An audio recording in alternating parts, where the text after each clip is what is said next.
May chika nga pala ako sa inyo mga auntie ko, but before that, itutumo ko muna itong skincare na ginagamit ko. Ito yung galing kay iCosmetica Rejuvenating Set Premium. So, nakagamit na nga pala ako, nakilamos na ako ng kanyang facial soap. And isusunod natin itong kanyang toner. Itong toner naman ay pampatanggal ng mga dust na naiiwan doon sa ating face kung hindi man malinis yung ating pagka-hilamos mga auntie ko. So, ganito yung purpose ng toner.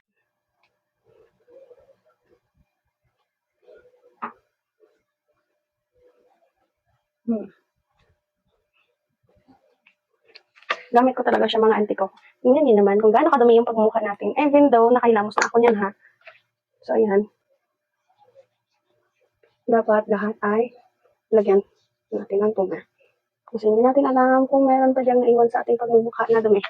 So since nag-i-skincare na tayo mga auntie ko ay danawin na natin yung liig natin para pantay naman yung oh my god, oh, tingnan nyo. Napakadumi ng aking pagmumukhang yan.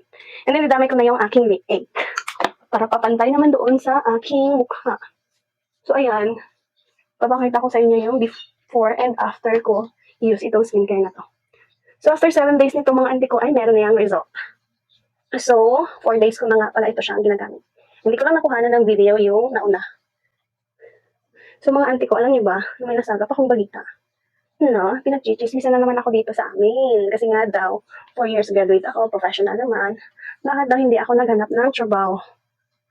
Bakit daw patinda-tinda na lang ako dito sa online? Bakit baga? Yung kikitain ko ba sa 8 hours na duty ko? Sa corporate job? Same bang nakikitain ko dito sa TikTok? Oh my God. Hindi nila alam yun. So, ayun na nga. Matapos na tayo sa toner. And then, next natin yung kanyang Rejuvenating Set Premium. So, eto siya, mga auntie ko. And then, ang paglagay nito mga auntie ko ay kukuntian lang natin kasi nga, pag masyadong makapal yung ilalagay natin ay masyado tayong mamumula. You're right. Ito siya. Apply natin ulit sa ating face. So, ayun na nga. Balik tayo ulit dun sa chismis. Nandito lang daw ako sa bahay. Wala namang ginagawa. Patinda-tinda lang. Piso-piso lang yung kinikita sa TikTok. Uy! Yun ang akala mo.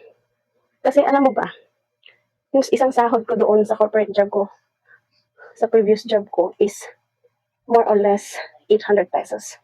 And then, yung 800 pesos na yan, alam mo ba, nakaya ko lang yan kitain in just 3 hours dito sa TikTok. Oh my God. Kaya ang hirap talaga pumatol sa mga chismosa, no? At kung pumatol ka man din sa mga chismis na yan, wala ka namang mapapala. Wala ka namang makukuha. Bakit ba nag-explain ako sa kanila? Bakit ba pinakikialaman nila yung buhay ko? Hindi ko naman pinakikialaman yung buhay nila. Ang masasabi ko lang mga auntie ko is, respect everyone's decision tanggapin kung magtatrabaho ba sila or hindi.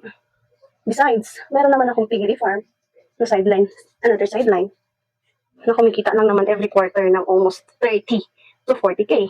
Hindi pa dun kasama yung sa blue app ko. Meron pa akong orange app. Yung kinikita ko nga sa TikTok, sahod ko na yung almost sahod, mas malaki pa nga yung sahod ko dati. Magsasahod ka ng 800 a day. And then magsasahod ako sa TikTok ng pinakamababa kong sahod sa TikTok is 500. A day yun a day yung pinag-uusapan natin. And then kung may mga sinasarihan pa akong monetization dito sa TikTok, mas malaki pa yun. Kung malas-malasin pa, pinakamababa dun is 5,000.